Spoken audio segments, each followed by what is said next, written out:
pagsunod. Usa ka trahedya ang diskubrihan karong adlaw sa Samal Island.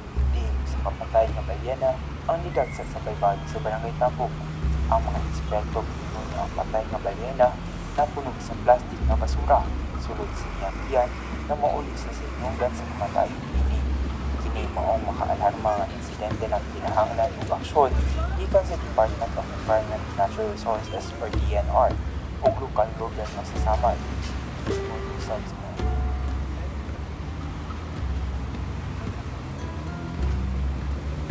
Sir, nabi ito environmental fee bayaran ko yan, sir. City ordinance na sa Saman. O, kung single news ko sa sir, pinabawal kaya sa Saman.